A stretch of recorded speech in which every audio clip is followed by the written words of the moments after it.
اچھا یہ بتائیے گا کہ جب دجال آ گیا، یاجوج ماجوج آ گئے، ساری چیزیں، اس زمانے میں ٹیکنالوجی اٹھ چکی ہے، ٹیکنالوجی کسی بھی طریقے سے ختم ہوئی ہے، تباہ ہوئی ہے، جو اٹامک بمز ہیں، گنز ہیں، جو بھی عام سب ختم ہو گیا، واپس ہم تلواروں پہ آ جائیں گے. یہ روایتیں ملتی ہیں کہ واپس تلواروں پہ. دیکھیں احادیث کے الفاظ سے یوں لگتا ہے کہ جیسے ان کے ٹیکنالوجی ختم ہو جائے گی، ترکش جو ہے وہ آپ 7 سال تک مسلمان جلائیں گے. مے بی ایسا ہو، مے ناٹ بی. اگرچہ دو ملک ایٹم بم مار دیں دنیا میں ٹیکنالوجی ختم. دیکھیں نہیں اتنی جلدی سیٹلائٹ ختم، یہ ختم. سرکار یہ باتیں وہ لوگ کرتے ہیں جنہیں سائنس کا علم نہیں ہے. جی جی آپ ٹھیک ہے نا. اس طرح نہیں ہوتا کہ ایٹم بم سے دنیا ختم ہو جائے گی. اس کے لیے بہت زیادہ اٹامک بم چاہیے. چند ایٹم بم سے دنیا نہیں ختم ہوگی. اچھا. اور جو لوگ کہتے ہیں ٹیکنالوجی ختم ہو جائے گی، یہ ان کی کیا اثر آئی ہے؟ May be may not be. اس کی وجہ یہ کہ آپ دیکھیں ہمارے پاس تو اس کے اپوزٹ دلائل بھی موجود ہیں.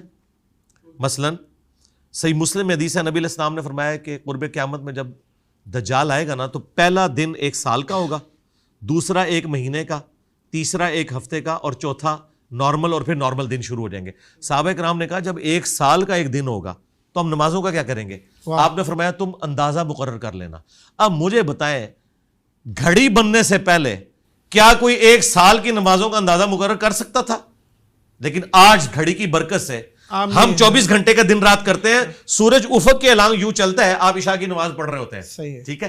تو بات یہ ہے کہ اس طرح کے ورڈکٹس دینا کہ یہ ہو جائے گا وہ ہو جائے گا، بھائی جب تک ہوتا نہیں ہے ہم کوئی رائے نہیں قائم کر سکتے. اور میں آپ کو ایک اور بات بتاؤں جو صحیح مسلم میں قتل دجال والی حدیث ہے، اس میں الفاظ ہیں کہ حضرت عیسیٰ ابن مریم کے سانس سے وہ پگھلے گا اور عیسیٰ ابن مریم مقام لد پہ اسے قتل کریں گے. مقام لد پہ 60s میں آ کے اسرائیل نے انٹرنیشنل ایئرپورٹ بنایا اور لوگ حیران تھے کہ یہاں پہ آ کے اس گاؤں میں بنایا، اس سے پہلے نہیں ایگزسٹ کرتا تھا. وہی ایگزیکٹلی جی عین ممکن ہے کہ وہ اپنے چارٹر طیارے میں بھاگنے کی کوشش کرے اور عیسیٰ ابن مریم اس پہ میزائل مارے، جس کو نبی علیہ السلام نے تیر سے تشبیہ دی ہے کیونکہ پھینکے ہوئے ہتھیار ہے نا. تیر آپ میزائل بھی کہہ سکتے ہیں. نبی علیہ السلام جس لینگویج میں بات کرتے تھے نا وہ ان کے زمانے کی لینگویج تھی.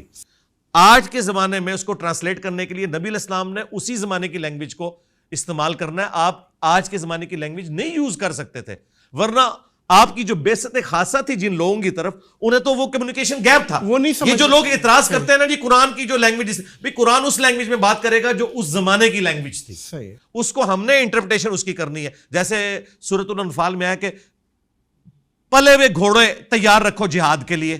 اب مجھے بتاؤ کہ اس سے کیا ہم یہ رزلٹ نہیں نکالیں گے کہ ہم نے جدید اسلحہ تیار رکھنا ہے؟ اچھا سورۃ الانفال میں اللہ تعالیٰ نے فرمایا کہ پلے ہوئے گھوڑے تیار رکھو جہاد اور قتال کے لیے. تو اس کو آج کے دور میں آپ یہ ٹرانسلیٹ کریں گے کہ آپ نے جدید اسلحہ تیار رکھنا ہے. اب اس زمانے میں تو یہی لینگویج تھی. بخاری مسلم میں حدیث ہے آگاہ ہو جاؤ طاقت پھینکے ہوئے ہتھیاروں میں ہے. آگاہ ہو جاؤ طاقت پھینکے ہوئے ہتھیاروں میں ہے. تو سرکار منگولوں نے اتنی بڑی امپائر پھینکے ہوئے ہتھیاروں سے کی ہے. وہ تیر انہوں نے ڈیزائن کیے تھے. یہ تیر کے جو ماڈرن ڈیزائن ہے نا یہ انہوں نے کیے تھے جو ٹیڑھے نہیں ہوتے تھے. اس کے پیچھے آپ نے دیکھا انہوں نے ونگز لگائے ہوتے ہیں، اس کی وجہ سے وہ ادھر ادھر نہیں جاتے. اور آج میزائل ٹیکنالوجی پھینکے ہوئے ہتھیار ہے. آج آپ کے پاس میزائل نہ ہو آپ کا ایٹم بم کسی کام کا نہیں ہے. آپ جہازوں کے ذریعے ایٹم بم نہیں پھینک سکتے. جہاز ٹارگٹ ہو سکتے ہیں کیونکہ ان کی سپیڈ اتنی نہیں ہوتی ہے جتنی سپیڈ میزائلوں کی ہے. لہٰذا نبی علیہ السلام کی بات آج بھی ویلڈ ہے کہ طاقت پھینکے ہوئے ہتھیاروں میں. سبحان اللہ. الحمدللہ. سبحان اللہ.